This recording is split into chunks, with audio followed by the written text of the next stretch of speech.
Untuk kalau di bahasa Indonesia itu berarti bisa mereview, bisa mendongeng gitu ya. Tinggal satu lagi ya, tinggal satu lagi. Ketika kita mereview itu ya, satu yang Ibu sampaikan kepada kalian, gak usah buru-buru ya. Tarik nafas, gestur dipakai ya kan. Kalau seandainya kalian lomba dalam mereview, yang dinilai itu. Setiap minggu, 2 minggu sekali udah melihat temannya mereview. Kita melihat itu supaya belajar gitu ya. Walaupun ya kan gak bisa disamakan Bu, kemampuan masing-masing. Benar, tidak bisa disamakan. Tapi kalau kita ingin belajar, insya Allah bisa ya. Yang harus kita bawakan ke diri kita itu pertama gini, orang bisa, kenapa saya gak bisa? Ya, teman saya bisa berarti saya juga bisa. Nah, tinggal memupuk mentalnya. Ya, yang masih kurang itu, yang masih harus diperbaiki itu adalah mental. Mental berdiri di depan orang banyak. Nah, jadi setiap minggu kalian harus belajar dari teman kalian yang sudah tampil. Jangan hanya mengandalkan orang yang sudah biasa review untuk selalu review tiap minggunya. Coba deh, kenapa kita kocok? Supaya kita tahu ya, setiap minggu itu ada anak yang sudah berhasil membaca buku. Ya nggak apa-apa, pelan-pelan aja, pelan-pelan berapa yang bisa kita lihat ya. Yang paling gampang tuh mungkin ketika saya baca sinopsis Bu, gitu ya kan. Nah sinopsis kan memang dibuatnya adalah garis besar aja. Tapi kalau seandainya kalian sempat membaca buku, kalian lebih bisa menjabarkan sedikit lebih banyak dibandingkan sinopsis yang ada di buku itu. Nah fungsi sinopsis itu adalah supaya menarik ya, menarik pembaca ya. Ketika buku akan dibaca, pasti yang pertama kali dilihat oleh orang adalah sinopsis. Begitu lihat sinopsis kan gantung banget ya. Gantung banget, apalagi kalau ceritanya tentang percintaan, kayaknya ini seru banget deh ya, gue penasaran. Akhirnya orang membeli buku tersebut. Jadi isi buku harus tercermin di sinopsis, supaya si pembaca ketika akan membaca buku itu memutuskan untuk membaca ketika dia membaca sinopsis tersebut ya. Ketika membaca sinopsis tersebut. Wabarakatuh. Halo semuanya, perkenalkan aku Meisha dari kelas 8D. Di sini aku mau mereview buku yang berjudul 10 Pesan Sukses dari Maestro Bob Sadino. Perkenalkan, nama saya Audrey Chandra Gayatri dari kelas 7A. Buku yang saya bawakan hari ini berjudul When a Queen Rules the World, Para Ratu Terbaik Sepanjang Masa, yang ditulis oleh Eista Swaesti yang berhalaman 216. Buku ini menceritakan tentang para ratu yang memimpin sebuah negara dan kerajaan dengan masalah yang sungguh kompleks. Para ratu-ratu di buku ini direndahkan oleh rakyatnya sendiri dikarenakan mereka dianggap tidak pantas menjadi seorang ratu. Hal ini dikarenakan mereka adalah seorang perempuan. Perkenalkan, nama saya Muhammad Padi Ilyas dari kelas 8C. Di sini saya ingin mereview buku yang berjudul Aku Cinta Islam. Buku ini dikarya oleh A. Rafiq dengan berhalaman 138 halaman. Di dalam buku ini banyak sekali tentang kisah-kisah Islam. Contohnya seperti kisah Nabi, kisah perjalanan Nabi, terus kisah sunah-sunah Islam, kisah tata cara salat yang benar dan tata cara wudhu yang benar.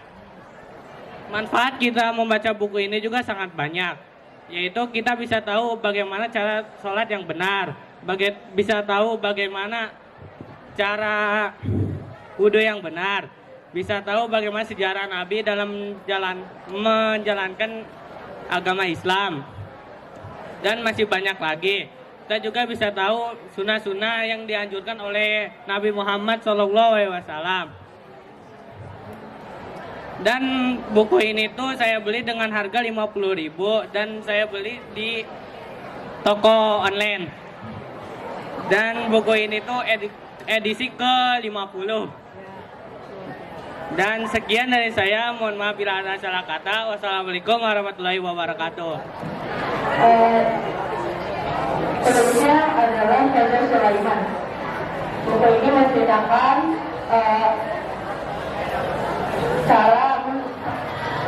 Selamat pagi semua. Perkenalkan, nama saya Kresna Masyadin dari kelas 7A.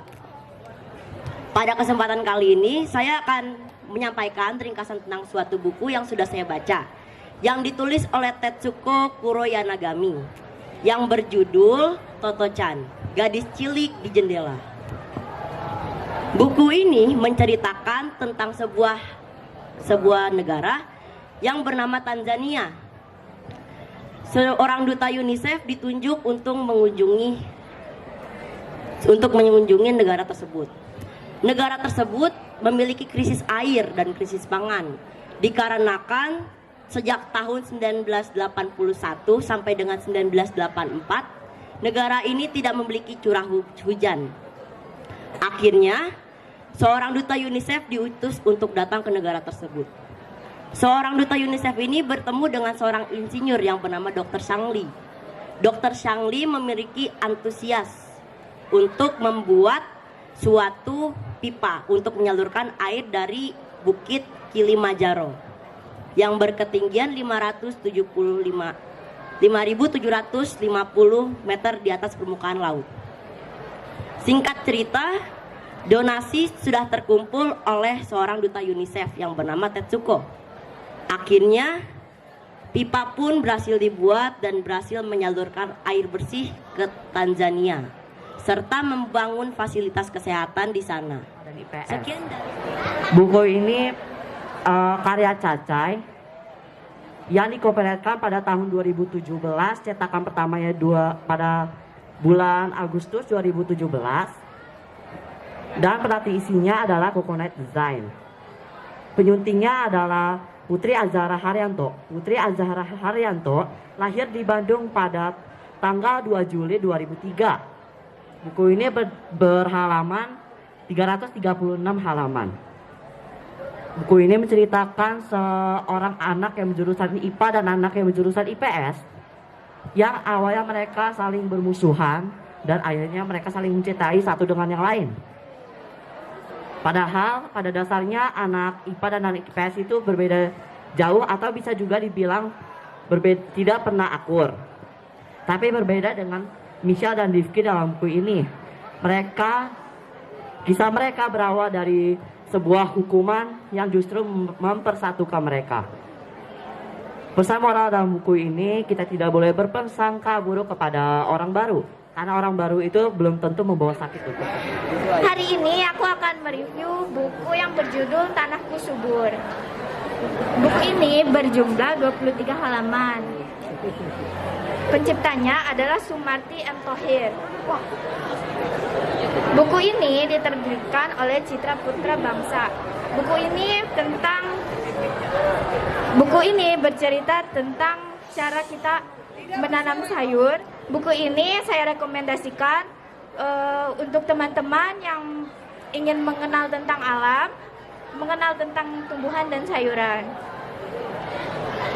Buku ini memiliki 3 seri. Yang pertama, Udara Bersih dan Segar, Tanahku Subur.